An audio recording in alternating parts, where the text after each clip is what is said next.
Let's take a step back here and look at the bigger picture of how art began to change up to and during the early 20th century.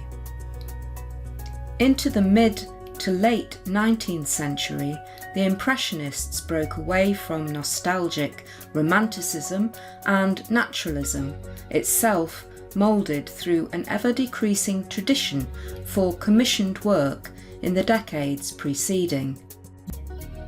Impressionist ideas were formed around a desire to go further into the realms of method, as commissioned subjects increasingly became irrelevant. How to paint, what was actually seen rather than what the artist knew to be seen, hence the preoccupation with method of seeing and its results in terms of light and colour. An example of this line of thinking could be taken from Whistler's painting of his mother, which was about the subject, but he chose to name it Arrangement in Grey and Black, distancing the work from subject matter in 1871 by way of title.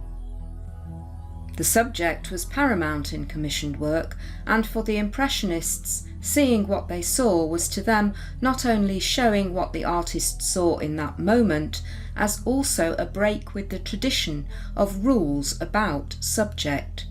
What subject was considered to be picturesque, how a painting would be composed. Moreover, it was by them considered a new or scientific way of seeing. The Impressionists varied in their painterly approach, but all had paid a new attention to how light fell on the subject. This was primarily because the subjects were outdoors, dealing away with the formal rules of light and shading which could be traced back to sfumato in the Renaissance, whereby a face, for example, would be gradated in shade to give form, much like Leonardo's Mona Lisa. Manet's The Balcony shows how this was done when we realises the faces do not have shade. They appear flat as the light falls directly onto the surface.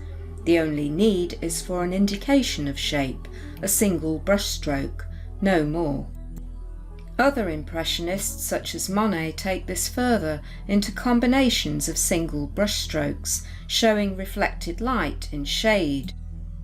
And in what is known as Neo-Impressionism, Seurat and Signac take an approach characterised by the use of the divisionist technique, based on a scientific theory on optical colour, doing away with line of form and conjuring the whole by means of individual dots of colour, often popularly but incorrectly called pointillism, a term Paul Signac repudiated.